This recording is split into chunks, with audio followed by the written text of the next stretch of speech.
This question for Paul. Paul, the Bush administration claims that Al-Qaeda has been dramatically weakened in the course of the war on terror, and specifically in Afghanistan there is a nascent democracy, displacing the former tyranny of the Taliban.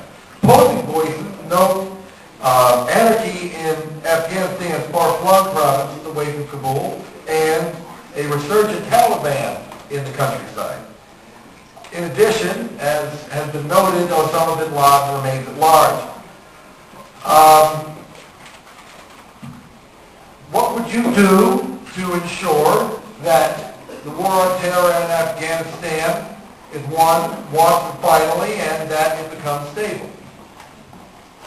I believe it is imperative that the strategy we use in Afghanistan be the strategy we use in Iraq and vice versa. According to an article from CNN, they are now putting in British generals because Afghanistan, for those of you who know, is a fight that we are not fighting necessarily by ourselves, but with our allies, mainly Britain. And regardless of what Mr. Landau would have you believe, there are over 15 countries currently having their troops in Afghanistan. As we've already spoken, I don't even need to come up with any ideas. I think what we have going on now and what we are beginning to implement is just fine. A British general has advocated a troop surge in Afghanistan and has just been appointed head of the British Army. I think we have great experience with General Petraeus, who is on the ground now in Iraq, that the surge is absolutely working. I think all of you here know that a war cannot be won with insufficient troops. But if we are going to focus on the war on terror, we must first stop those who promote and indoctrinate their youth with terrorist ideologies and Islamofascism.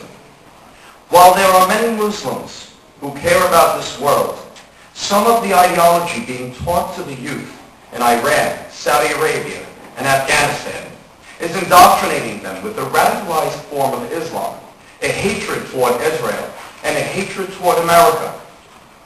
You know, some people define a preemptive strike as when we are hit first, but what if there was a link between that preemptive strike? What if by then, indoctrinating their youth, this served as a direct threat against the American people and its allies?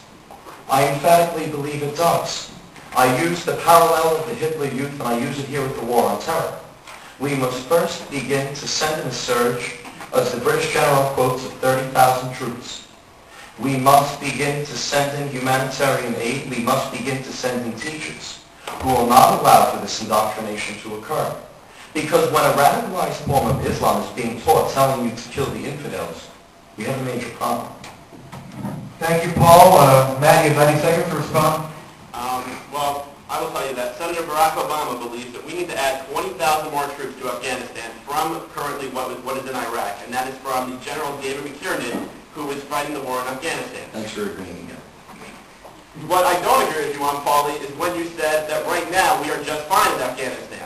Now, the failed state index by the United Nations says that Afghanistan is the 5th worst country in the world right now. That is not just fine. That is bad. Now, when you say that with Afghanistan now, it had the worst year last year. The worst, the most amount of fatalities has been last year. Now, people have thought that this war wasn't even going on. You look right now in the news media, nobody talks about Afghanistan. Maybe they talk about it for that one day when the 12,000 Taliban members escaped from jail. But nobody talks about it now. And what has now ended up happening here is that Al-Qaeda has resurfaced. Al-Qaeda is as strong today as they were post 9/11, right after 9/11. We cannot allow Al-Qaeda to get strong. Al-Qaeda was the one who attacked us. So we must put more troops in Afghanistan, fight the Taliban, and then fight Al-Qaeda, the ones who attacked us on 9/11. Thank you. Paul, 30 seconds. Funny how Mr. Landau should blame Al-Qaeda and the terrorist regime on the Republican Party when in 1998 the Sudanese government offered up Osama bin Laden to the Americans, and President Bill Clinton, who was in office, formally declined. You know, the truth is that sometimes Mr. Landau warps his ideology between Iraq and Afghanistan and confuses the two. Afghanistan, I don't know where you're quoting again or what you're watching, but the truth of the matter is that it's not the fifth worst country. As I stated before, there isn't really even a huge disagreement here between Mr. Landau and I, but I do believe that we need to focus on the entire region. What we have is an indoctrination of an Islamo-fascist ideology teaching that the West is evil.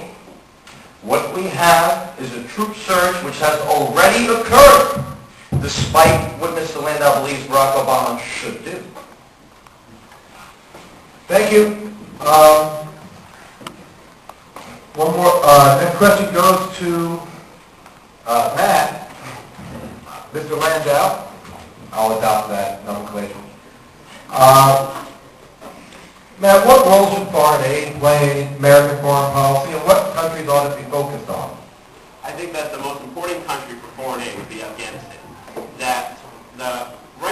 First, let me just point out that with foreign aid, 80% of foreign aid comes from private citizens or from private corporations, not from the United States federal government.